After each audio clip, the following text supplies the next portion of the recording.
Nitish Kumar റെഡ്ഡിയുടെ bowling നമ്മൾ എടുത്തു പോയി. അദ്ദേഹം 2 ഓവറേ ലഭിച്ചിട്ടുള്ളൂ എങ്കിലും 12 റൺസ് മാത്രമാണ് അദ്ദേഹം വഴങ്ങിയത്. അദ്ദേഹം ഒരു ബോളറല്ല, ബേസിക്കലി അദ്ദേഹം ഒരു ബോളറല്ല, ഓൾറൗണ്ടറാണ്. അദ്ദേഹം ഒരു ബാറ്റിംഗ് ഓൾറൗണ്ടറാണ്. പക്ഷേ പിന്നെ ഈ മത്സരത്തിൽ ഏറ്റവും നന്നായിട്ട് പന്തെറിഞ്ഞ താരങ്ങളിൽ ഒരാൾ അദ്ദേഹമാണ്. അദ്ദേഹം ഇപ്പം പേസ് ഒരുപാട് കൂട്ടി, അതായത് മുമ്പ് 120 എറിയുന്ന ആൾ 138 എറിഞ്ഞു. അതെ, അപ്പം അദ്ദേഹത്തിന്റെ ബോളിംഗ് ഇമ്പോർട്ടന്റ് ആണ്. പിന്നെ ഉള്ളത് ആദ്യം അടി കിട്ടിയെങ്കിലും സാക്കിബ് ഹുസൈനൊക്കെ അവസാന ഓവറുകളിലെ സ്ലോ ബോളുകൾ ജഡേജക്കോ അല്ലെങ്കിൽ മറ്റു ബാറ്റർമാർക്കോ തൊടാൻ പോലും പറ്റാത്തൊരവസ്ഥയുണ്ടായിരുന്നു.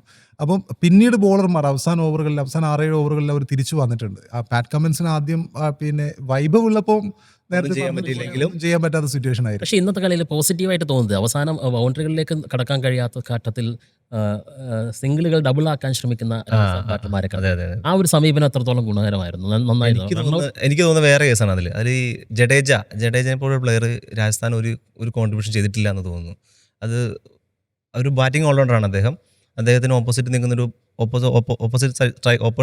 നോൺ സ്ട്രൈക്കറിൽ നിൽക്കുന്ന ഒരു ബോളർ ആണെങ്കിൽ കൂടി അദ്ദേഹം സിംഗിളിട്ട് അദ്ദേഹത്തിന് കൈമാറി കൊടുക്കുന്ന ഒരു ശൈലി അദ്ദേഹം ഇപ്പോഴും പിന്തുടരുന്നുണ്ട്. അതായത് ഏറ്റെടുക്കാത്ത രീതിയിലുള്ള ഒരു സമീപനം, അത് ടീമിന് കൂടുതൽ പ്രഷർ സിറ്റുവേഷനിലാണ് അങ്ങനെ ചെയ്യുന്നതെന്ന്. അതായത് ഒരു ഘട്ടത്തിൽ 275 വരെ പ്രതീക്ഷിച്ചിരുന്ന 300-ന്റെ അടുത്ത് തന്നെ പ്രതീക്ഷ അത് തുടക്കത്തിൽ എങ്കിൽ പോലും ഓപ്പണർമാർ പുറത്തായ ഘട്ടത്തിൽ 275 വരെ കാണിച്ചിരുന്നു.